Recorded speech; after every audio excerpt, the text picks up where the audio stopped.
자, 여러분 지난 시간에 이 물 쪽으로 들어왔죠? 제가 지난 시간에 말씀드린 바와 마찬가지로 여러분 이 과목 초반부에는 여러분들한테 저희가 이 에콜로지, 생태학, 그 다음에 이 환경과학적인 그런 그 기본을 말씀드렸다면은 이 물 문제는 어떻게 보면은 약간 환경공학 쪽으로 온 거예요. 여기서 얘기하는 이런 뭐 간단한 인트로덕션 이외에 공학적으로 어떻게 해결하나 그런 것들은 여러분들이 2학년이 되면은 환경공학 개론 거기서 아주 진하게 아주 듣습니다. 진하게 듣는데 오늘은 그리고 뭐 오늘 끝날 것 같은데 물 문제는 약간 그 공학보다는 그래도 좀 과학적으로 그러나 또 처음에 했던 생태학하고는 또 아주 달리 좀 더 엔지니어링 쪽으로 가까운 그런 그 분야라고 생각하시면 됩니다. 그래서 지난 시간에 말씀드린 바와 마찬가지로 물의 특징 기억나시죠, 여러분? 물이 우리 지구상에서 수구상에서 중요한 거는 여러분 유니버설 솔벤트다. 아주 많은 것들을 녹일 수 있다는 거예요, 여러분. 녹여가지고 그 자체로 그냥 가만히 있는 게 아니라 그 물질들을 같이 이동을 시켜주는 거죠. 안 그랬다면은 잘 이동성이 없는 그런 물질들인데 물에 녹아가지고 물의 흐름과 같이 이동을 한다 하는 게 아주 큰 의미가 있다 하는 거 말씀드렸고, 뭐 그 이외에 여러분 거의 모든 생명체들이 지구상에 있는 거의 모든 생명체들이 물이 필요로 하다는 거는 다 아시죠? 여러분 사람은 우리 몇 프로나 물이 있다고요? 몸에? 70% 그러죠, 여러분. 하물며 여러분 미생물, 박테리아 같은 것들도 미생물이 그런 미생물에도 물이 대부분이에요, 여러분. 거의 뭐 이런 정도라고 생각하시면 돼요. 비닐봉지 같은 그런 그 몸을 가지고 있는 미생물인데 거기 바늘로 뻥 터뜨리면은 물이 슈슈슈 새난다고 생각하시면 돼요. 아주 물로 다 이루어져 있다. 그렇게 생각하시면 된다는 겁니다. 그만큼 또 물이 생명의 근원이다 하는 거 말씀드리고 싶고, 그 다음에 우리가 지표수만 알고 있는데 지하수가 되게 중요하다는 말씀드리면서 땅 속에는 지하수가 이렇게 존재한다. 이 그림 생각나시죠, 여러분? 땅 지표면이 올라가면은 지하수면도 올라가고 내려가면 내려가고, 그 다음에 지표수가 이렇게 모여 있는 거와 마찬가지로 그 지표수 수면하고 연결된 면으로 지하수면도 이렇게 땅 속에다 존재한다는 겁니다. 그래서 우리가 여러분 지하수를 쓰고 싶으면은 여기다 관정을 뚫는 거죠. 관정을 뚫어가지고 물을 뽑아내는 거예요. 펌프를 해가지고 뽑아내는 거다 하는 겁니다. 아니면 뭐 우물을 쓴다든지. 이 지하수가 그렇게 또 중요하다는 겁니다. 양도 많고 또 지하수는 지표수에 비해서 물 수질도 좋아요. 깨끗해요. 왜냐하면은 이 물이 들어가면서 걸러지잖아요, 여러분. 걸러진다고요. 체에 걸려지는 것처럼 물이 걸러지기 때문에 여러 가지 오염 물질들이 없고 아주 깨끗하다 하는 겁니다.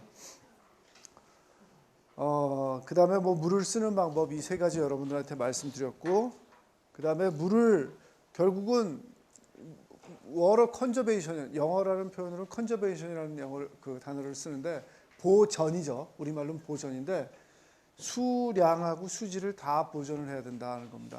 둘 다 되게 중요하다는 겁니다. 왜 수질에서 수량 보존이 되게 중요하냐면은 여러분 들으셨는지 모르지만 한강의 수질이 아주 안 좋았을 때보다 한 한 30년? 30년, 그쵸? 30년 전보다, 한 40년 전보다는 많이 좋아졌어요. 물이 깨끗해진 거예요. 상당히 깨끗해졌어요, 여러분. 그럼에도 불구하고 여러분, 한강에 가보시면은 그렇게까지 깨끗하다는 생각은 안 들죠? 한강에 가끔 공원에 가지 않으세요, 여러분? 안 가세요? 그쵸? 공부하시느라고 바쁘니까 못 가시죠, 여러분?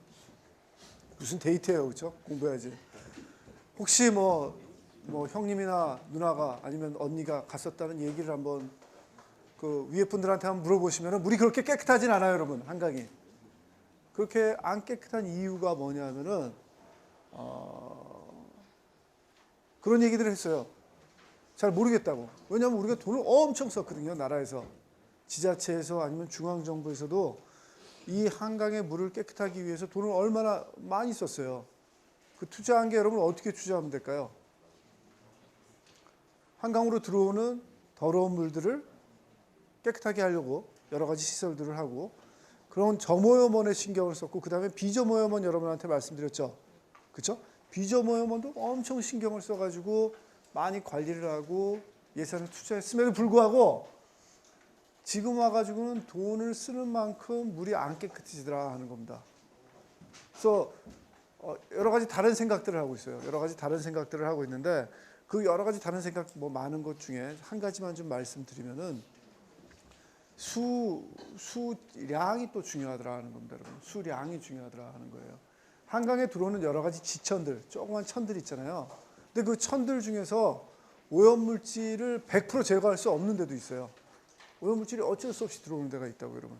오염물질이 어쩔 수 없이 들어오는 데에서 여러분 생각해 보시면 그 오염물질의 그 매스, 질량은 일정하다고 생각해 보시면은 그 다음에 우리가 많은 경우에 그 물이 얼마나 깨끗하냐 안 깨끗하냐는 여러분 뭘로 결정을 해요? 농도로 결정을 하죠. 그렇죠? 농도라는 개념을 보시면은 농도라는 거는 여러분 뭐예요? 오염물질의 질량, 매스를 물에 부피로 나눈 거죠, 여러분. 부피로 나눈 거잖아요. 이게 만약에 일정하던데 농도가 늘어날 수도 있겠죠. 언제 늘어나요, 여러분? 물의 부피가 줄어들면 여러분 농도가 늘어나죠. 그렇죠? 농도로만 생각하면은 물의 부피가 줄어들면은 오염 농도가 늘어난다는 겁니다. 만약에 오염물질 그 배출원을 충분히 줄이고 더 이상 줄일 수 없는 한계까지 왔는데 그 한계라는 거는 여러분 우리가 어쩔 수 없는 거죠. 그냥 받아들여야 되는 거예요. 그런데 물 관리가 제대로 안 돼서 수량이 줄어들면은 농도가 오염물질은 그대로인데 늘어나 버리는 거죠. 물이 더러워진다고 여러분. 그렇죠? 그래서 우리가 환경적인 그런 오염물질 관리, 물의 농도를 관리할 때는 요 분자만 생각했었어요. 한동안은. 분자만 생각했었는데 이것도 되게 중요하다는 거죠. 수량을 어느 정도 유지를 해줘야 그 농도가 유지가 되는 거고 수량이 없어지면 농도가 그냥 다 높아져 버리는 거예요, 여러분. 그렇죠? 그래서 이런 면도 간과했던 면인데 요즘은 많이 신경을 쓰고 있다는 겁니다. 물이 흐른다면은 물이 어느 정도 양은 유지할 수 있도록 우리가 같이 관리를 해야 돼요. 수량하고 수질을 같이 봐줘야 된다는 겁니다. 그래서 그런 개념이 꼭 필요하다는 거 말씀드리고 여기서 약간 다른 얘기 드릴게요, 여러분. 결국은 이 과목에서는 여러분들한테 우리 환경이 베이식되는 환경이 어떻게 트렌드가 바뀌고 거기에 따라서 우리가 건설 환경이 어떻게 그 리스판스를 해야 되냐 하는 걸 말씀드리는 거기 때문에 요즘 또 물 문제에서 한 가지 되게 특이한 추세는 여러분 뭐냐면 다 느끼시지만 물이 뭐가 됐냐면 여러분 이제는 하나의 음료수가 됐어요. 여러분 음료수라 하면 우리가 뭐 사이다나 콜라 그런 거 사 먹듯이 물도 이제 사 먹는 그게 됐다는 겁니다, 여러분. 더 이상 수돗물에서 물 틀어가지고 입 대고 마시는 게 아니죠, 여러분. 아직도 그런 사람들 많죠, 여러분. 여러분 중고등학교 때 체육 시간 끝나면 다 그렇게 했잖아요. 아직도 여러분 동생들 그러고 있고. 그 다음에 여러분 뭐 산에 가서 약수터에서 물 기도와서 마시는 사람도 많이 있지만 그거 못지않게 엄청나게 시장이 커진 게 뭐냐면은 바틀도어로예요, 여러분. 여러분 아무도 안 가져오셨네 오늘은. 저기 한 병 가져오신 분이 있네. 유미지 그게 무슨 물이에요? 그 물통 들어보세요. 스파클 여러분 저런 브랜드 엄청나게 많죠. 너무나 많죠 이제는. 여러분 뭐 우리나라에서 제일 많이 팔리는 게 뭔지 아세요? 그런데 삼다수 들으셨죠? 삼다수가 마켓 시어가 제일 크고 그 다음에 뭐 여러분 뭐 세븐일레븐 가시건 뭐 어딜 가시건 물 브랜드 엄청나게 많죠. 우리나라 브랜드뿐만 아니라 여러분 외국 브랜드도 많죠. 여러분 뭐 얘기 들어보셨지만 뭐 에비앙 뭐 페리에 그런 거 뭐 값도 만만치 않죠. 그런 거 여러분 그 엄청나게 많이 들고 그런 것들을 점점 더 많이 소비하게 됐다는 겁니다. 옛날에는 어땠냐면 저는 그랬어요, 여러분. 몇 년 전만 해도 그렇게 물을 사 먹는다 그러면은 돈 아까운데 내가 이거 돈을 써야 되나 말아야 되나 고민을 했었는데 이제는 그게 아닌 것 같아요. 저는 그 단계가 넘어섰어요. 물을 이제는 당연히 어떻게 모르게 단체로 어디 갈 때는 당연히 사야 되는 그런 걸로 인식이 되잖아요, 여러분. 뭐 아직도 알뜰하신 분이 있긴 있겠지만 뭐 수돗물 받아다가 그렇게 이젠 그렇게 안 됐잖아요, 여러분. 개념이 널리 퍼진 거예요. 이 바틀도어러가 점점 더 커지고 있어요. 그래서 우리도 어떤 생각을 해야 되냐면 여러분, 우리 그 건설 환경 전통적으로 여러분 마시는 물이건 쓰는 물을 공급해 주는 건 우리였어요. 사회에 공급해 주는 건 우리였는데 우리는 여태까지 어떻게만 생각했냐면은 물을 정수를 해가지고 여러분 그 관에다 넣어가지고 그 다음에 수돗물까지 공급을 해서 소비자들이 수도꼭지를 딱 틀었을 때 물이 충분히 나오고 그거의 수질이 괜찮으면은 마실 만큼만 되면은 우리의 그 임무가 끝났다고 생각했는데 이제 아닌 것 같아요, 여러분. 좀 더 생각을 해야 될 것 같아요. 이 바틀도어러까지 같이 생각을 해줘야 돼요. 이게 우리 게 아니다, 우리가 할 일이 아니다 하고 놔버리면 안 돼요, 여러분. 이 바틀도어러라는 건 대부분 여러분 어떻게 생산할 것 같아요? 여러분 스파클 이거 이제 한번 읽어보세요.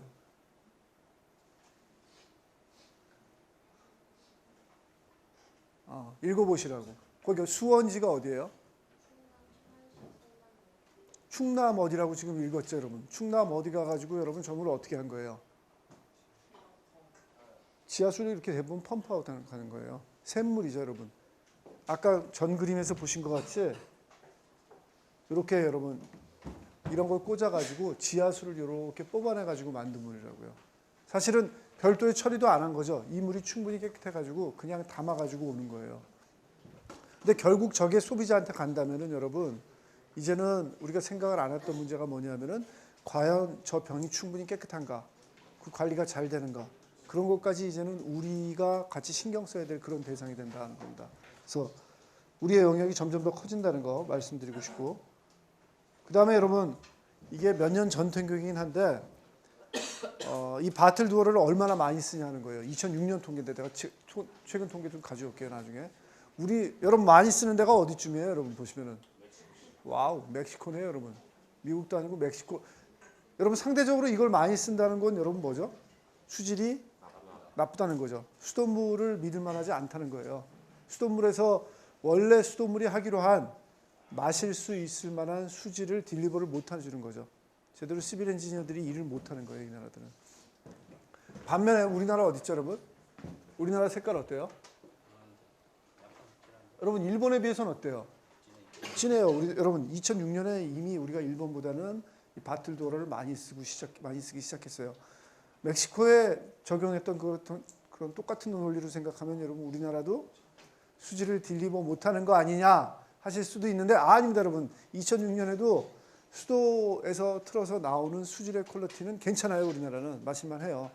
단지 그런데 그 수질의 퀄리티가 괜찮음에도 불구하고 우리 국민들이 상당히 케어풀한 거죠, 여러분. 상당히 조심스럽고 그 다음에 이 정부에 대한 뭐 의심이라는 표현까지는 안 쓰겠지만 좀 더 잘해라는 뜻으로 좀 믿음을 조금 덜 준다 그럴까요? 좀 돌려서 얘기하면은 그런 경향이 있죠, 여러분. 그런 경향이 있어서 이게 더 저렇게 색깔이 좀 짙어졌다는 겁니다. 근데 아마 더 많이 썼을 거예요. 여러분 2006년에 비해서 여러분들이 바틀도어를 더 많이 써요, 덜 써요? 뭐 좀 더 크셨으니까 물도 더 많이 드시겠지만 주위를 보셔도 훨씬 더 많이 마시죠? 우리가 더 많이 쓴다는 겁니다, 여러분. 그래서 이런 분야가 아주 새로운 트렌드가 됐다 하는 겁니다. 더 이상 패션이 아니라 이제는 거의 필수품이 돼가고 있는 그런 단계가 된 거죠.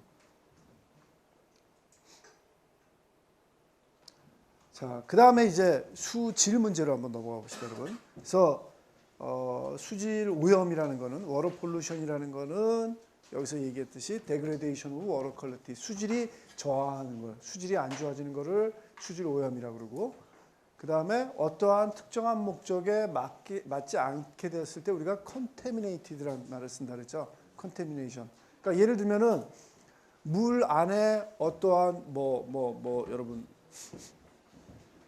지금 이 콜라가 아니라 이 콜드라는 오렌지 주스를 조금 넣었다면은 여러분 그 물은 여러분 어떻게 됐다고 생각하시면 될 것 같아요. 깨끗한 물이지만 오염이 된 거죠. 폴루션 됐죠. 폴루티드 됐어요. 그런데 물에다가 이 콜드라는 델몬트에서 나온 오렌지 주스 한두 방울 떨어뜨렸다 그래서 여러분 안 마시세요? 마시는데 전혀 문제 없죠. 원래 오렌지 주스도 마시고 여러분 일부러 섞어서도 마시잖아요, 여러분. 저는 가끔 그러는데 성격이 나빠서. 그렇죠? 여러분 그렇게 섞어서도 마시잖아요.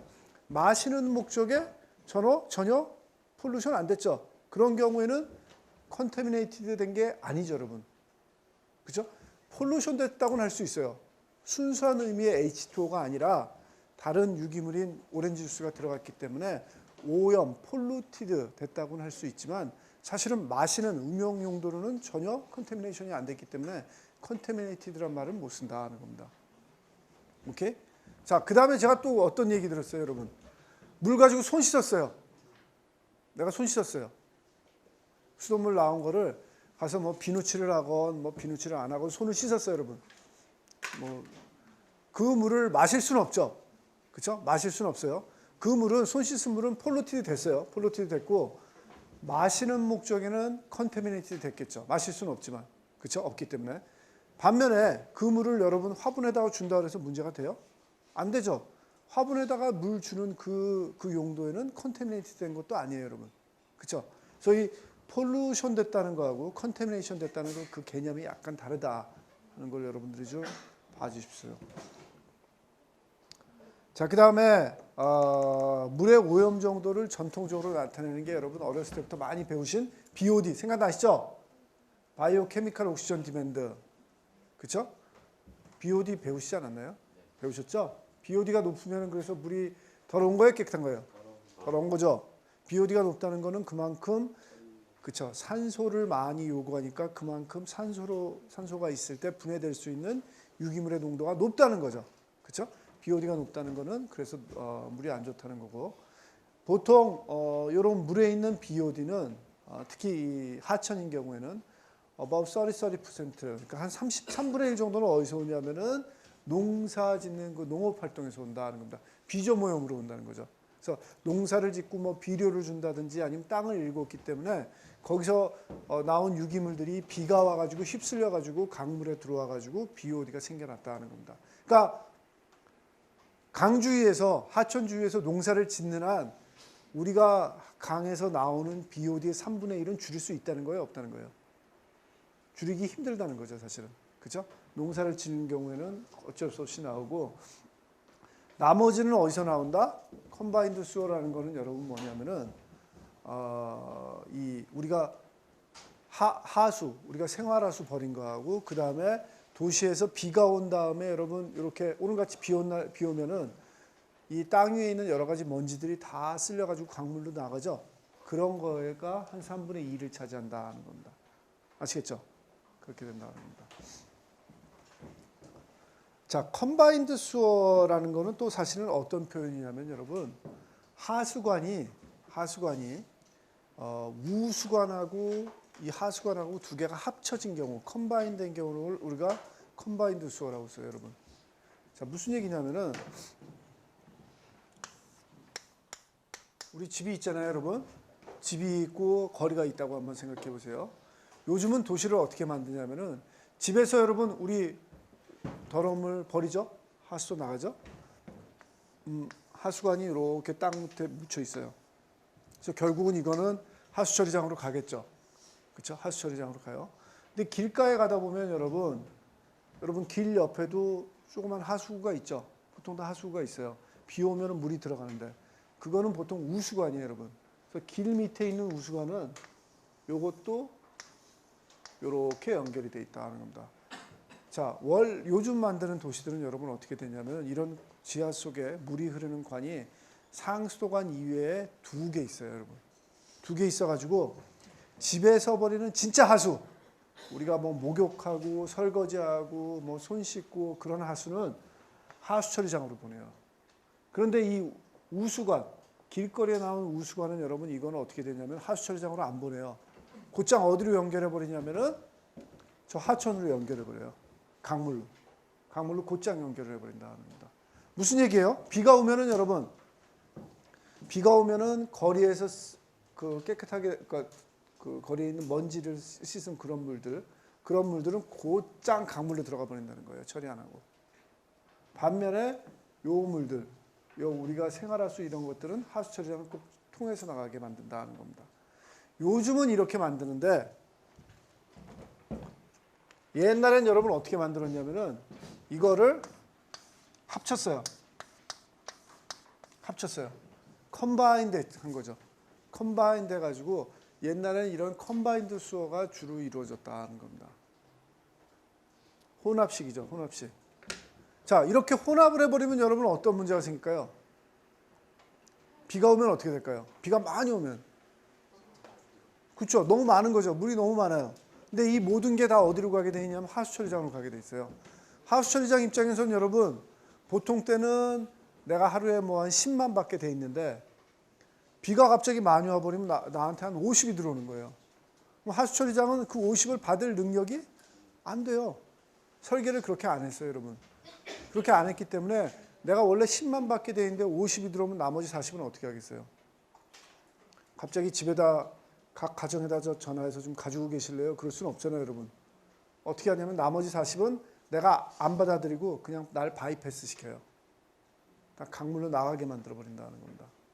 그러니까 비가 오면 여러분 어떻다는 거예요? 그런 혼합식 광고를 가지고 있는 도시에서는 하수가 전혀 처리가 안 되고 그냥 강물로 나가 버린다는 거예요. 그래서 여러분 옛날에 요 중량천변에 요 바로 여기에요, 여러분. 비만 오면은 여기 그 물고기들이 다 떠올라 죽었어요, 여러분. 왜 죽었냐면은 요 서울시의 요 북부 지역은 다 혼합식 광고였어요. 혼합식 광고여가지고 비가 오면은 하수 처리를 못하고 그냥 다 버려버린 거예요. 증량 하수처리장 바로 옆에서. 그러니까 강물 입장에서는 갑자기 BOD가 확 늘어나니까 물고기가 살 수가 없어진 거죠. 물 속에 녹아있는 용전산소가 다 없어져가지고 다 죽어가지고 둥둥 떠올린 거예요, 여러분. 근데 이제는 그런 사고가 점점 줄어들죠. 왜냐하면은 이쪽 서울시 요 북부도 요 혼합식 광고 있던 것들을 다 분리식으로 다 돌려요, 여러분. 다 돌려가지고 이제는 그런 사고가 점점 줄어든다는 겁니다. 자, 이렇게 된다는 거 말씀드리고, 그 다음에 또 이런 BOD하고 DO 관계, 여러분 이런 그래프 생각나시죠? 이런 거 아세요, 여러분? 하수처리장에서 물을 버리면은 어떻게 되냐면은 이 상류에서 만약에 물이 깨끗했다가 상대적으로 깨끗했다가 BOD가 낮았다가 하수처리장에서 물을 버리면은 BOD가 확 올라가죠. 그렇죠? 여러분 비가 안 오더라도 하수처리장 방류수가 그렇게 깨끗하다고 했어요? 안 깨끗해요. 그렇게 깨끗하지 않아요, 여러분. 상당히 더러워요. 그냥 강물보다 한 4-5배 정도는 더러운 정도의 높은 BOD를 가진 그런 물들을 방류를 한다는 겁니다. 그러니까 BOD가 여러분 확 어떻게 돼요? 올라가 버리죠. BOD가 올라가면은 물 속에 있는 DO는 용전산소는 떨어지겠죠. 그게 소비가 되니까. 소비가 돼서 떨어지다가 그 많은 것들이 점점 분해가 되면은 다시 BOD가 떨어져 내려가겠죠. 그러면은 DO도 상대적으로 다시 올라가고, 그렇죠? 이런 커브가 그려지겠죠. 그런 커브가 하수처리장 방류점에서 이런 그 모양이 보인다는 겁니다.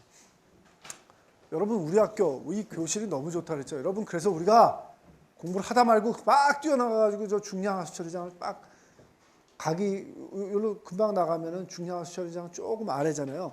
그러니까 우리 요 천은 한 이쯤 되겠지만 요쯤 될 것 같아요. 요 정도 지역이에요. 요 정도 지역이다 하는 겁니다. 그래서 BOD하고 DO가 이렇게 변하는 거 여러분들 알고 계시고, 그래서 그 얘기가 이겁니다, 여러분. 폴루션 존, 액티비티 컴포지션 존, 리커버리 존. 여러분들이 그 그래프에서 어떤 게 어떤 부분인지 한번 다 확인해 보시라 하고 부탁드리고 싶고, 그 다음에 전통적으로 물에 있는 오염물질로서 뭐가 있냐면은 피컬 콜리폼 박테리아. 이건 뭐냐면 여러분 우리 대장균. 우리 사람이건 동물이건 대장 안에 여러 가지 균들이 있죠. 그런 균들이 나와가지고 박테리아가 나온 것들이 결국은 오염물질이다 하는 겁니다. 그 다음에 뉴트리언트라는 거는 질소나 인과 같은 그런 영양분들도 결국은 물속에서 오염물질로서 작용한다 하고 말씀드리고 싶다 하는 겁니다. 이런 것들이 전통적인 물들이 오염물질들이에요. 그래서 전 세계 어디를 가든지 간에 사람이 살고 동물이 살면은 이 위에 것들은 다 있어요. 다 있다고 생각하시면 돼요. 그래서 우리나라만 있는 게 아니라 뭐 일본 가도 있고 중국 가도 있고 미국 가도 있고 멕시코 가도 있고 어느 나라 가도 이 위에 오염물질들은 다 있고 만국 공통어다 그렇게 생각하시면 돼요. 근데 오염물질이라는 게 이것로만 그치는 게 아니라 가끔 사고가 나죠. 그렇죠? 그래서 우리가 알고 있는 수질 오염물질로서 대표적인 사고 물질은 뭐가 있냐면은 기름이 있죠, 여러분. 기름. 엑슨 발데즈 여러분한테 말씀드렸죠. 알래스카에서 유조선 터진 거. 그 다음에 또 기름을 많이 버리는 데가 어디냐면 여러분 군대예요. 군대 군 생활을 해보신 분들도 있으시죠? 여러분 군대에서 여러 가지 쓰레기나 오염물질을 제대로 처리한다고 생각하세요? 요즘은 모르겠어요, 여러분. 저 군대 있을 때만 해도 안 그랬어요, 여러분. 그 부대 뒤쪽에 가다가 그냥 대충 땅 파고 다 묻었어요. 대충 다 땅 파다 묻고 심지어는 여러분 뉴스에도 나잖아요, 여러분. 총알도 묻는다면서요. 총알을 그러니까 잘못 센 거죠. 그 관리를 제대로 했어야 되는데 사격 연습을 덜 했든지 아니면 저번에 잘못 쎄가지고 그 남은 게 있으면은 그 남으면 여러분 혼나잖아요. 잘못 카운트한 게 드러나니까 그거 묻는다 그러잖아요, 여러분. 그러니까 대부분 많이 묻어 있어요. 그래서 군 부대가 이사를 나가면은 전 세계 어디 가도 그래요, 여러분. 이것도 전 세계 어디 가도 군대는 다 똑같은가 봐요. 전 세계 어디 가도 군 부대가 주둔하던 부대에서 땅 물러나면은 그 거기를 막 파보면 뭐 안 나오는 게 없어요. 총알도 나오고 드럼통도 나오고 뭐 기름도 나오고 뭐 안 나오는 게 없어요. 다 나와요. 특히 우리나라는 여러분 지금 어떻게 되냐면은 군부대가 옛날엔 도시 외곽에 있었겠죠. 도시 외곽이 있었는데 점점 여러분 우리나라 행정구역이 어떻게 돼가고 있어요. 시가 커지고 있죠. 넓어지고 있죠. 옛날엔 시가 아니던 게 자꾸 시가 시 안에 들어오잖아요. 그러다 보니까 이 군부대가 옛날에는 외곽 지역에 있었는데 도시가 커지니까 이제는 자꾸 시내에 있게 된 거예요, 여러분. 시내에 있으니까 뭐 거기서 뭐 한 2년 군 복무하는 그 군인들은 좋지만 군 입장에서 좀 애매하거든요. 이거 뭐 여기서 뭐 할 일도 없고 주위에 뭐 학교도 있고 뭐 고시원도 있고 아파트 들어서는데 여기서 전쟁을 내가 할 수 있을까? 훈련을 할 수 있을까? 하고 그런 생각이 드는 거죠. 자꾸 어떻게 되냐면 군부대가 물러나라는 그런 압력을 받게 되고 군부대도 나오고 싶어요, 여러분. 군부대들은 어떤 생각하면 국방부들은 그 도시 내에 있는 그런 땅 부대를 확 팔아버리고 거기서 돈 받아가지고 돈도 벌고 외곽으로 나가고 싶어요, 여러분. 자기네들 예산이 좋아지잖아요. 그런 생각으로 자꾸 이전을 하려고 그래요. 근데 이전을 하려고 자꾸 움직이다 보니까 아까 제가 얘기한 것처럼 이런 여러 가지 오염물질들이 많이 나온 거예요. 많이 발견이 되고 또 이전 안 하는 물질 그 군부대들도 가끔 사고를 쳐요, 여러분. 사고를 쳐가지고 뭔가를 관리를 잘못해가지고 기름이 새나가가지고 주위 뭐 주민들한테 영향을 주는 케이스가 자꾸 일어나요. 자꾸 일어나가지고 이런 군대들이 오염물질 그 원으로서 그런 작용을 하고 있다는 겁니다. 한 15년 전 그 정도만 해도 여러분 이런 국방부에서 이런 오염 사고에 대해서 상당히 좀 우리나라 국방부는 어땠냐면은 부정적이었어요. 내가 왜 했냐? 내가 그걸 왜 청소해야 되냐 하면서 막 발뺌을 하려고 그러고 그랬는데 한 15년 전부터 국방부가 많이 바뀌었어요, 여러분. 이제는 어떻게 바뀌었냐면은 오케이. 만약에 그 사고가 군대에 의해서 일어났다면은 군대에서 책임지겠다고 나오고 있어요. 그래서 뭐 도망가려고 그러진 않고 이제는 뭐 잘 된 거죠. 그 사고가 자기네들이 책임이 있다 그러면 자기네들이 하겠다 하고 청소를 하겠다 그리고 책임을 지겠다 돈을 내겠다 그런 자세로 나와가지고 이제는 점점 오픈되고 있어요. 양성화되고 있고 뭐 오염 사고가 났으면 그걸 이제는 더 이상 숨기려는 분위기는 아니에요. 오케이, 이거 났으니까 빨리 어떻게 해서 피해를 줄이도록 그렇게 해보자 하고 그렇게 인식이 바뀌어진 거죠. 스마트해진 거예요, 여러분. 숨기다 보면은 결국은 알려져요. 알려져가지고 지금 빨리 알리고 지금 오염된 것만 빨리 이렇게 디파인을 해가지고 청소하는 게 낫지 한 5년, 10년 끌어봤자 그 오염이 더 퍼지거든요. 그럼 그 복구 비용이 2배, 3배, 한 10배가 돼버려요. 나중에 감당할 수 없을 정도가 된다고요. 그래서 오염이 났을 때는 빨리 손들고 내가 잘못했다. 그리고 여기서 끝내버리는 게 최고예요, 여러분. 그래서 그런 식으로 나가서 점점 더 좋아진다는 겁니다. 또 오염물질로서 많이 문제가 되는 게 뭐냐면 세디먼트들. 세디먼트라고 하면 여러분 뭐예요? 물속 아래에 있는 여러 가지 그 물질들을 얘기하는 거예요. 가라앉은 물질들. 그렇죠? 예를 들면 우리 퇴적토, 우리말로 퇴적토. 그렇게 번역하면 되겠죠. 이런 퇴적토들이 아주 문제가 된다는 겁니다. 팔당호의 퇴적토라는 건 뭐냐면 여러분 팔당호 같으면 우리 수도권에 물을 공급해주는 아주 중요한 수원인데 여기 자꾸 지금 퇴적토가 쌓이고 있어요. 왜 쌓이겠어요, 여러분? 그렇죠. 유속이 느려지니까 팔당 호잖아요. 댐을 막아놨잖아요. 상류에서 계속 물이 오면서 여러 가지 토사들을 가져와 가지고 유속이 느려지니까 밑에서 계속 쌓여지고 있어요. 근데 그 쌓여지는데 그 토사들이 그냥 깨끗하지만은 않더라는 겁니다. 여러 가지 오염물질을 포함하고 있어서 그게 가라앉으면서 거기서 오염물질이 방출이 되는 거예요. 팔당 호수가 물이 그렇게까지 깨끗하지 않는 이유가 이 퇴적토 때문이 아니냐 하는 그런 지적들도 있는 거죠. 그래서 이런 퇴적토를 없애는 방법은 뭐냐면 준설이라는 건 여러분 그 퇴적토를 빼내는 거예요. 여러분 팔당 호수 같은 데 있는 퇴적토를 어떻게 빼낼 수 있을까요?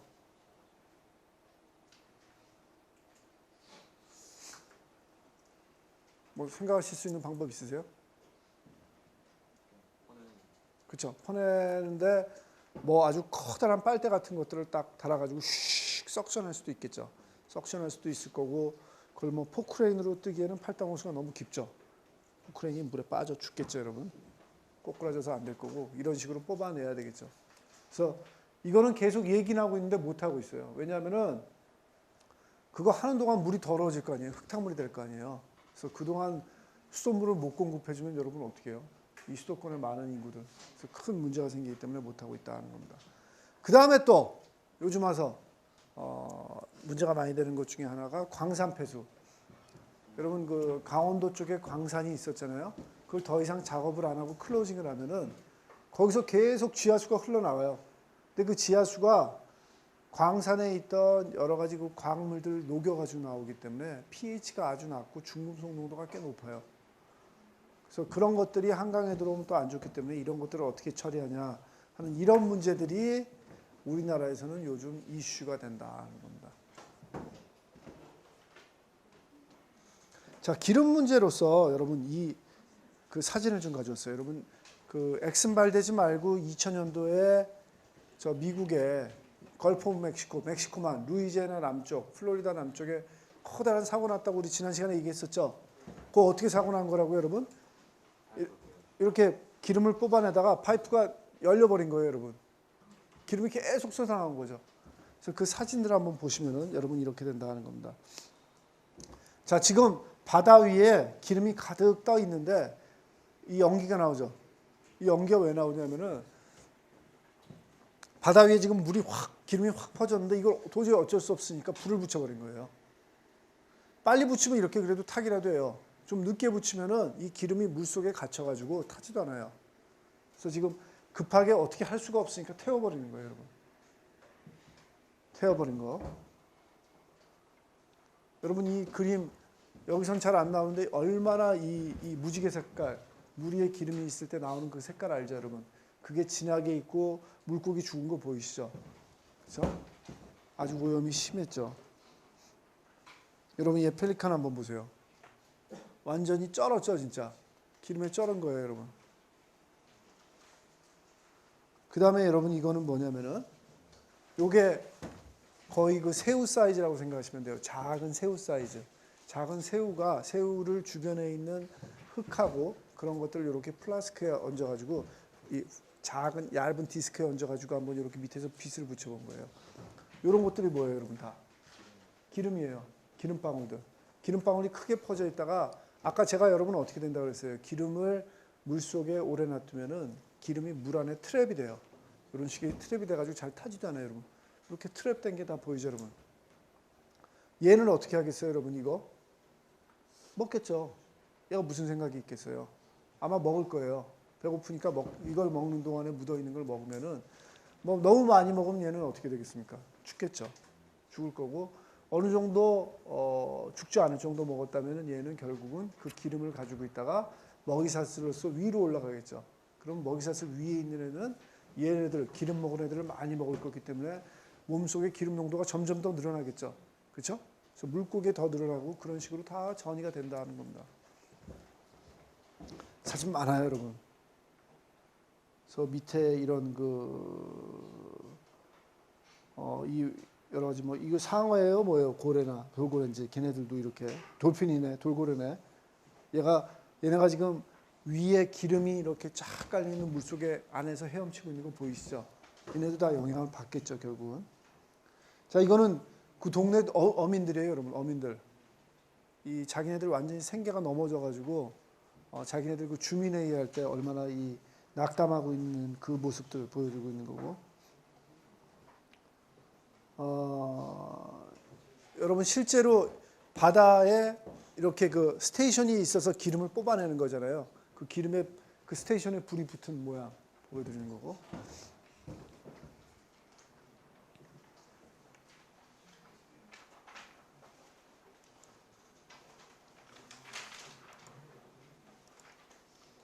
자, 그럴 수밖에 없었던 게 지난 시간에도 말씀드렸지만 여기가 멕시코만이라면 여러분 미국 쪽에는 요 빨간 게 다 기름 퍼내는 데예요, 여러분.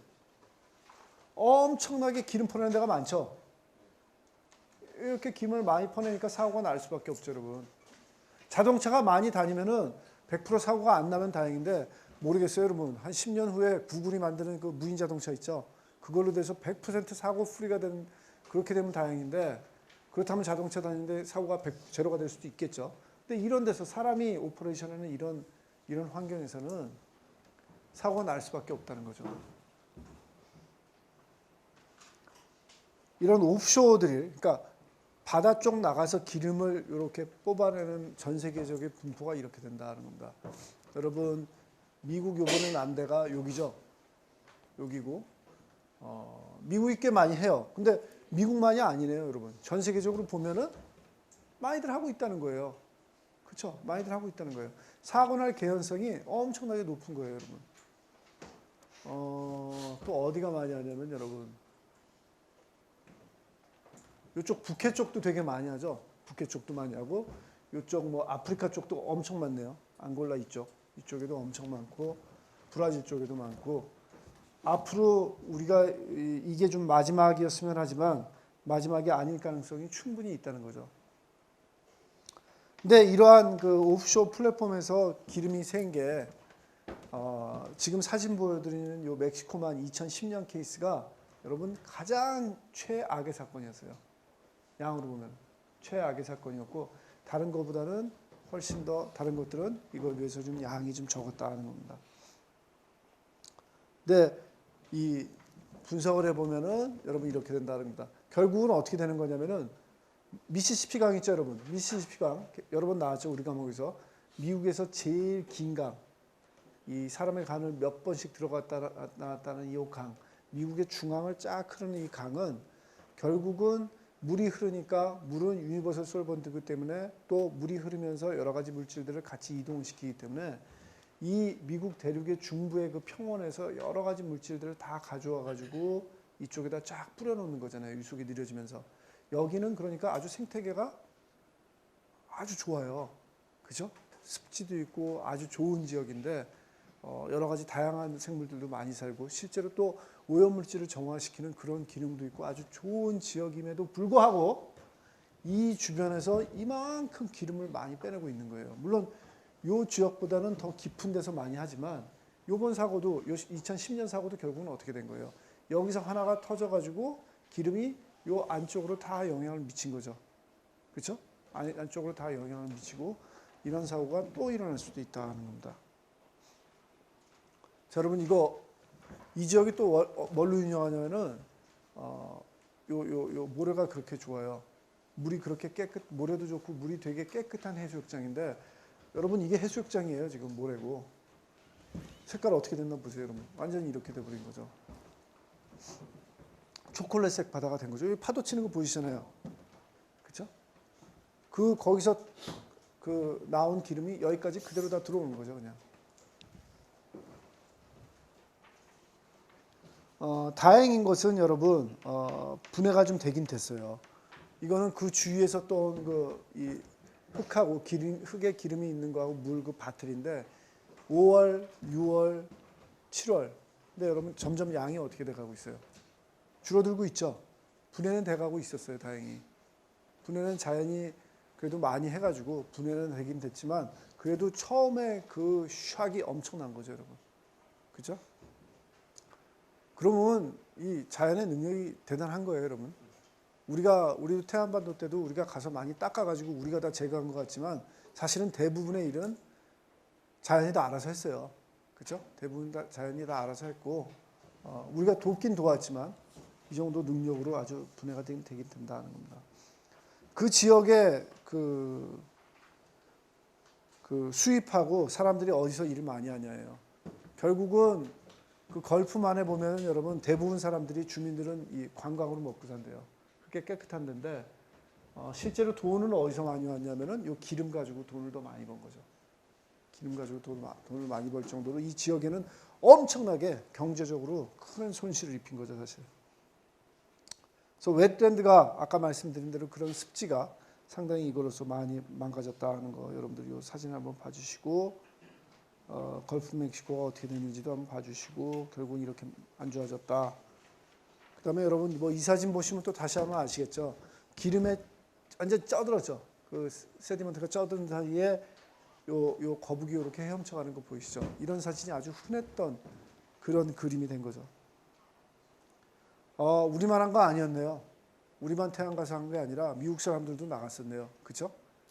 자기네 동네 나가가지고 이렇게 다 이 비닐하고 뭐 가져가서 닦고 그런 거 다 했던 거예요. 이렇게 뭐 기름 안 퍼지게 오일 펜스 치고. 그렇죠, 여러분? 우리 태안반도에서 한 거하고 똑같죠. 여러분 태안반도 그때 사고 났을 때 가보신 분들 있으세요? 실제로 저런 작업에 참여하셨던 분 있으세요? 고3이셨나요? 하셨어요? 아니에요? 종이 넘기고 있었구나. 네. 자, 이런 식으로 다들 하셨다는 겁니다. 여러분 결국은 먹이사슬 문제죠. 다시 한번 말씀드리지만 얘 누구예요? 개. 이 맛있는 개가 열심히 그런 그 아까 세디먼트들 기름 세디먼트들 먹고 있잖아요, 여러분. 결국은 다 올라오는 거죠.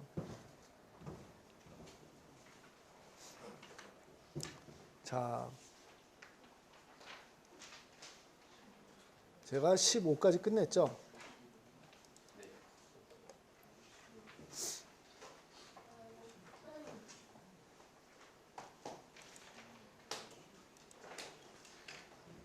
자, 이 물 문제만 조금만 더 말씀드리고 끝낼게요, 여러분. 결국은 연결되는 거예요, 여러분. 이게 다 연결이 되는 게 그 미시시피만 그 하부 같은데 아주 그 생태계가 잘 발달되어 있다는 것을 여러분들한테 한번 보여드리는 그런 그림입니다. 여러 가지 깊이에 따라 가지고 실제로 생태계가 잘 발달되어 있고 이런 것들이 다 영향을 받았다 하는 거죠. 그래서 이건 여러분들 한번 쫙 보시라고 말씀드리고 그 다음에 펠리칸 여러분 얘는 원래 더 더러웠었는데 저렇게 하얀 색깔인데 더 더러웠었는데 사람들이 닦아줘가지고 그나마 이 색깔 된 거죠, 여러분. 그래서 많이 회복이 되려고 노력하고 있고 이제는 다 넘어갔죠. 미국은 또 여러분 걔네들은 이렇게 했대요. 아주 심하게 영향받은 애들 있죠, 기름에. 걔네들을 데려다가 가축병원 같이 이렇게 따로 수용을 해가지고 걔네들을 따로 좀 돌봐줬다 그러더라고요, 이렇게. 그래서 그런 노력까지 다 해가지고 상당히 괜찮아진 그런 결과다. 결국은 여러분 우리한테 악영향을 미치는 거죠. 그래서 여러분들이 이런 걸 한번 다 봐주십사 부탁을 드립니다. 그 다음에 수질을 나쁘게 만드는 것 중에 기름을 떠나가지고 또 뭐가 있냐면 여러분 유트로피케이션, 부영양화. 부영양화 말씀 제가 드렸나요, 여러분? 여러분한테? 한번 드렸죠, 여러분. 워싱턴호 생각나세요? 그 질소나 인이 들어가가지고 인이죠, 주로. 인이 들어가가지고 수질이 안 좋아지는 것 같이. 보통 부영양화는 여러분 강물이 아니라 어디서 일어난다고요? 호수에서 일어난다 그랬죠? 호수에서 부영양화가 어떻게 일어나는지 이 그림을 한번 보여드리고 있다는 겁니다. 포스포러스, 인이 덜 들어왔을 때는 괜찮은데 인이 많이 들어오면 여러분 결국은 어떻게 된다는 거예요? 이 그림에서 보시는 것처럼 요 플랑크톤들, 알지가 많이 끼는 거죠. 알지가 많이 껴가지고 요 안쪽에 애들은 결국은 호흡을 못하는 거죠. 호흡도 못하게 되고 빛도 못 받게 돼가지고 다 죽어가고 여기는 여러 가지 이렇게 아주 씩한 이런 매트가 껴가지고 수질이 정화되는 거, 안 좋아지는 거 여러분들한테 예로서 다시 한번 보여드립니다. 그래서 부영양화가 어떻게 되는지 요 머릿속의 그림을 이렇게 잘 가지고 계시라 하는 거 부탁드리고 싶습니다.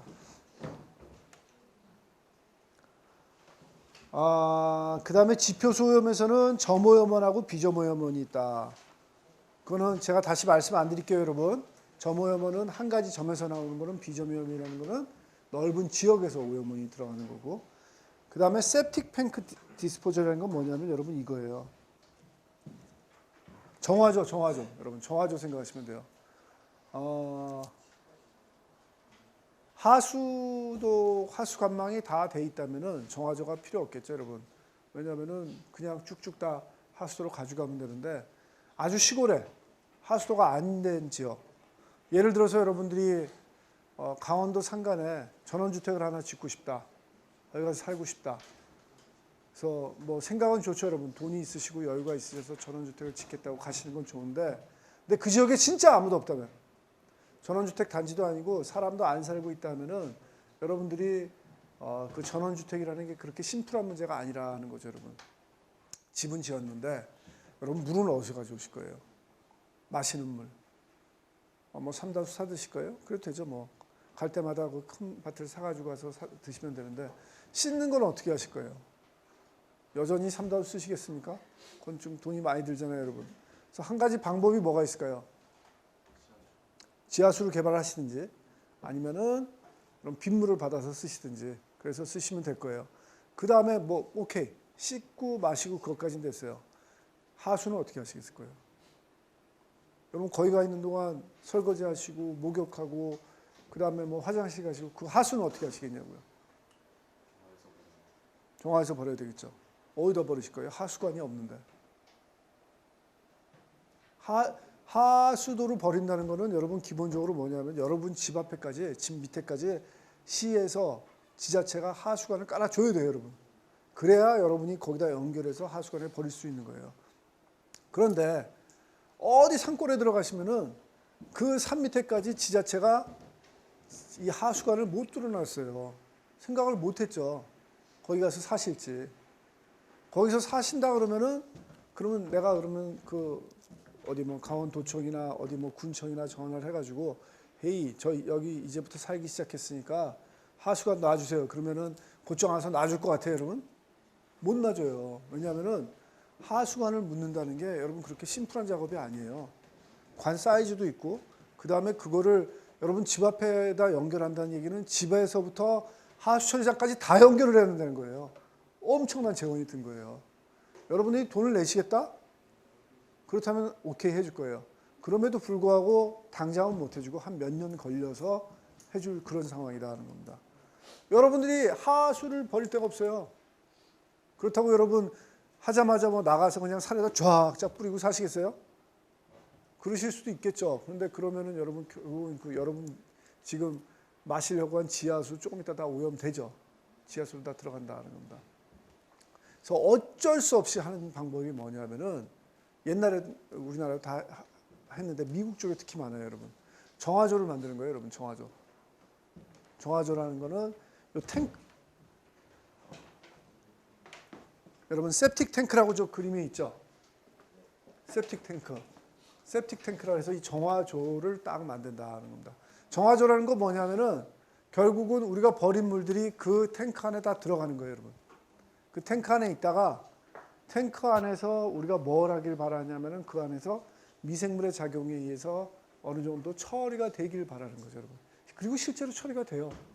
처리가 되면서 요 그림에서 나온 것처럼 여러분 어떻게 돼요? 요 윗부분에다 구멍을 뚫어가지고 거기서 제일 위에 물만 조금씩 나오게 하는 거예요. 넘치는 물만. 그렇게 처리를 하는 게 정화조다 하는 겁니다.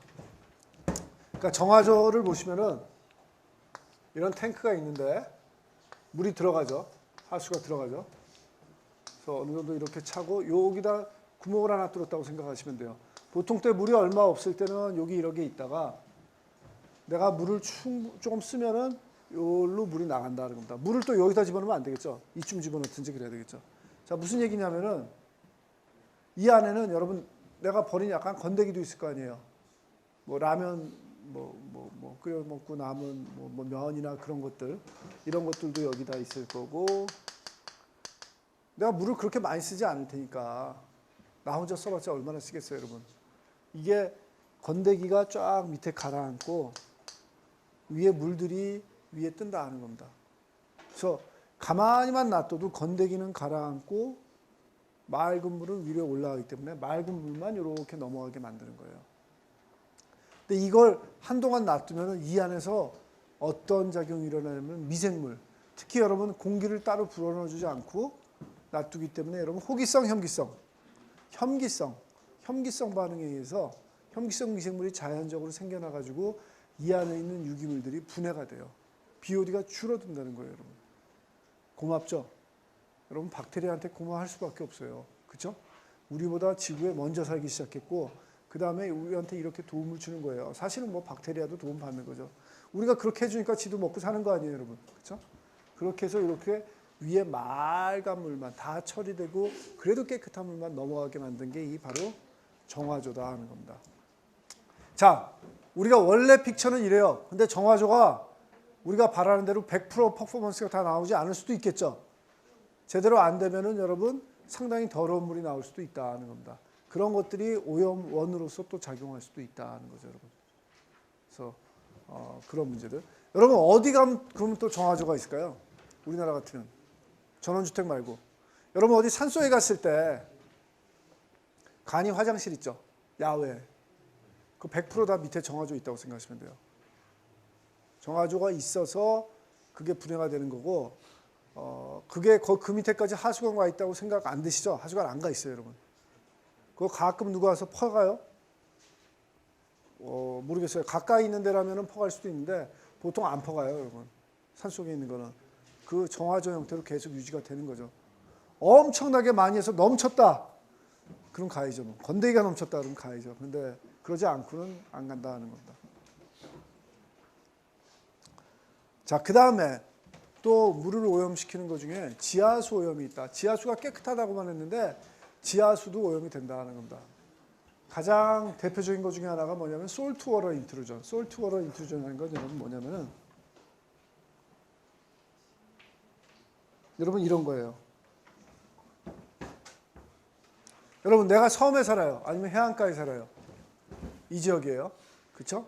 그래서 바닷물이 해수면이 이만큼 있으니까 해수면하고 연결되게 땅속에도 지하수면이 있다 그랬죠. 그렇죠? 이렇게 지하수면이 존재해요. 근데 이쪽은 바닷물이고 이쪽은 민물이잖아요. 이 사이에서도 어딘가에는 경계면이 있다는 거죠. 바닷물하고 민물하고 이렇게 만나는 경계면이 있는데 보통 뭐 한 이쯤 된다는 거죠.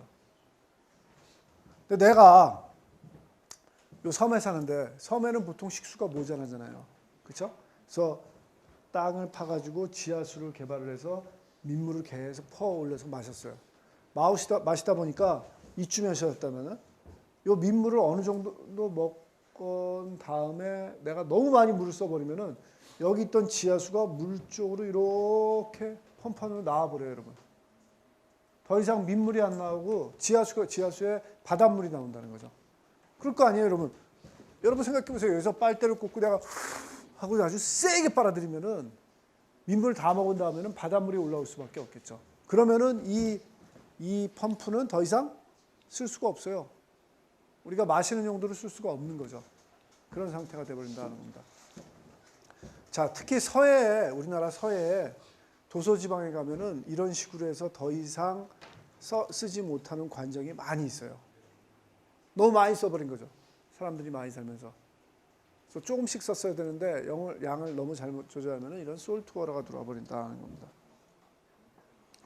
그 다음에 저 지하수 오염으로서는 여러분 여러 가지 케이스가 있는데 이런 케이스 한번 생각하실 수가 있다. 여러분 주유소 밑에 기름이 새가지고 기름이 쫙 내려가 버리면 지하수 오염이 되겠죠. 근데 이 지하수 오염된 이 기름이 때때로 이렇게 이동을 해요. 기상으로 이동을 해가지고 옆집에 지하실 가면 보통 눅눅하잖아요, 여러분. 지하실에 요 수증기 끼는데 거기 수증기 안에 기름방울도 같이 맺혀버리는 경우가 있어요. 미국에서 그런 경우가 나왔고, 특히 여러분 우리나라는 요즘은 지하수는 괜찮은데 기름 주유소 괜찮은데 한 90년대 80년대까지만 해도 주유소 밑에는 100% 기름이 샜다고 생각하시면 될 정도로 오염이 많이 됐었다는 겁니다. 미국도 그랬어요. 자, 이렇게 지하수가 오염됐을 때는 보통 어떤 방법으로 이거를 정화를 하냐면은 이 오염된 지하수를 뽑아내요. 뽑아내가지고 위에서 처리해서 깨끗한 물을 다시 집어넣거나 아니면은 요 안에 요 기름 수증기가 있다 그랬죠. 기름 증기. 그거는 그 베이퍼는 이렇게 따로 그냥 기상으로 훅 뽑아내는 거예요. 물이 아니라 그렇게 뽑아내서 처리를 한다거나 해서 지하수 이런 오염 정화하는 것들을 많이 한다는 겁니다. 여러분 제 실험실에서 연구단 하나 한다고 말씀드렸나요? 환경부 연구단 바로 저런 기술 개발하는 거예요, 여러분. 그런 연구단 회사 사람들하고 같이 환경부의 지원을 받아가지고 하고 있다는 겁니다. 자, 그 다음에 제가 마지막으로 말씀드리고 싶은 거는 요 하수처리예요. 여러분 하수처리장 견학 가본 적 있으세요? 어렸을 때? 기억 안 나세요? 안 가본 것 같아요. 여러분 근데 하수처리장에 미생물이 쓰인다는 말씀은 드렸죠? 이해는 하고 계시죠? 그렇죠? 그래서 제가 그 하수처리장 개괄적으로 한번 설명드리고 그 다음에 오늘 시간을 마칠게요. 우리가 집에서 버리는 하수는 하수처리장으로 갑니다. 요 중량 하수처리장이든 어디든지 다 갑니다. 우리가 학교에서 버리시면 여러분 바로 요 중량 하수처리장으로 가요. 바로 저희 가서 처리가 되는데 하수처리장은 보통 1, 2, 3차 처리가 있어요. 1, 2, 3차 처리. 그래서 이 그림에는 지금 1차하고 2차만 나와 있어요, 여러분. 1차 처리라는 건 뭐냐면 한번 보세요. 물리화학적으로 처리하는 거예요. 물리적으로. 건더기 들어오면은 건더기하고 물이 같이 들어오면은 건더기가 들어와요, 여러분. 하수처리장에 놀랍게도. 여러분 하수처리장 하수관을 통해서 여기 딱 들어온 거 보면은 가끔 하수처리장 가면은 보여드리는데 여러분한테 의자도 들어오고 여러분 LPG 가스통 있죠. 그런 것도 왜 들어오는지 모르겠어요. 그리고 어떻게 들어왔는지 모르겠는데 하수관에 어떻게인가 들어와가지고 하수를 통해 가지고 여기까지 와요, 여러분. LPG 가스통이 이따만한 게. 여러분이 버린 담배꽁초뿐만 아니라 그런 것까지 다 온다는 겁니다, 여러분. 자, 그러면 제일 처음에 뭘 하냐면은 걸러요. 스크린으로 걸러요. 너무 큰 놈들은 못 들어오게 걸르고 그 다음에 여기서는 가라앉혀요. 모래나 흙 같은 거 가라앉히고 그 다음에 다시 한번 가라앉혀요. 자, 가라앉히면은 물속에 있는 조그만 입자들이 다 가라앉겠죠. 근데 입자들이 가라앉으면서 입자만 가라앉는 게 아니라 그 안에 여러 가지 영양분들도 같이 데리고 가라앉아가지고 어느 정도 깨끗해져요. 그렇죠?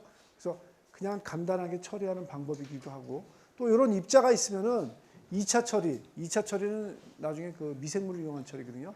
거기 가서 미생물이 분해를 못해요. 분해를 못하기 때문에 여기서 가라앉혀서 제거를 한다는 겁니다. 그러면 자, 1차 처리가 끝난 다음에는 물은, 여러분 이 물은 어때요? 여전히 더러워요. 한 BOD는 한 50% 정도 줄어든 물인데 저도 건더기는 없어요. 건더기는 많이 제거가 됐는데 그거는 2차 처리로 넘어가고 요 밑에 가라앉는 놈들 있죠? 그런 놈들은 요 밑으로 따로 빼요. 건더기들은 따로 빼요, 여러분. 쌓이니까. 자, 2차 처리 들어오면 여러분 미생물이 작용한다 그랬죠? 여기 들어오면은 밑에서는 공기를 팍 공급을 해주고 미생물들이 여기 이제는 호기성이에요.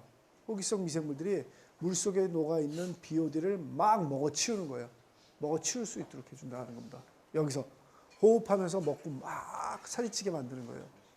그 다음에 일로 딱 오면은 미생물들이 여러분 어떻게 됐어요? BOD를 먹어가지고 개체가 살도 찌고 몸무게도 커지고 개체 수도 늘었어요.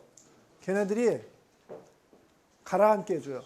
가만히 유속을 줄여가지고 가라앉게 해주고 또 깨끗한 물은 넘어가요. 3차 처리는 넘어가고 요 건더기들은 어떻게 하냐면은 대부분은 버려요. 아까 1차 처리에서 나왔던 건더기처럼 같이 모아서 버리고 건더기로 요 건더기의 일부분은 어떻게 돼요?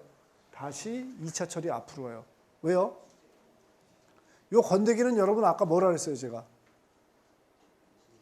미생물이라고 했죠. 살이 찌고 개체수가 늘어난 미생물들이에요.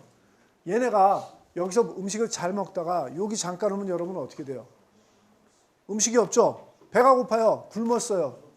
그렇죠? 그래서 얘는 지금 어떤 상황이냐면은 한 며칠간 잘 먹다가 위가 늘어나 있는 상태인데 또 며칠간 굶겨놨더니 먹고 싶어가지고 지금 막 야단이 난 거죠.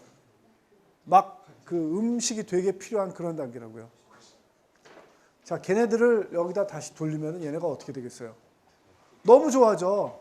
새로운 음식이 들어오고 나는 배가 고파 있으니까 아주 잘 먹게 된다는 겁니다.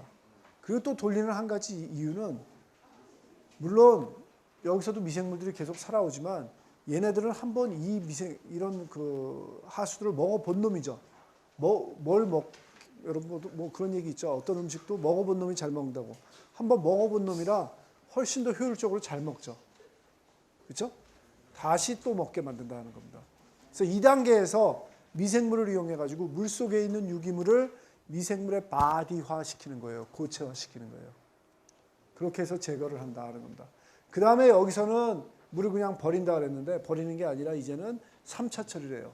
3차 처리는 뭘 제거해요? 영양분, 질소하고 인을 제거하는 그런 단계가 들어온다는 겁니다. 그 다음에 자, 이제 고체만 다 모았죠. 이 고체들을 뭐라 그러냐면 우리가 오니, 우리말로는 오니, 사실은 일본 말인데 영어로는 슬러지.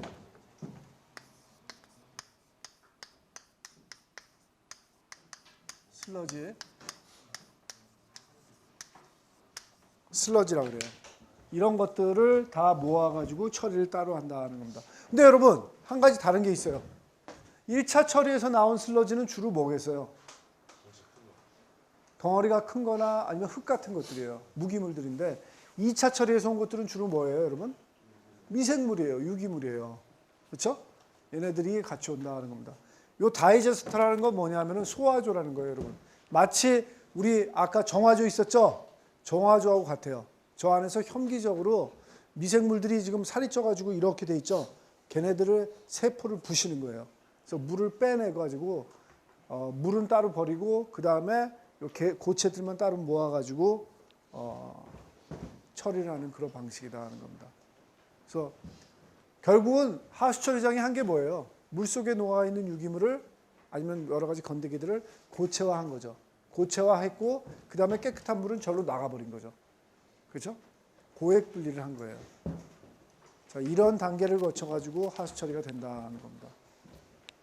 그래서 우습게 보이는 하수처리장에도 여러분 나름대로 사이언스가 있어요.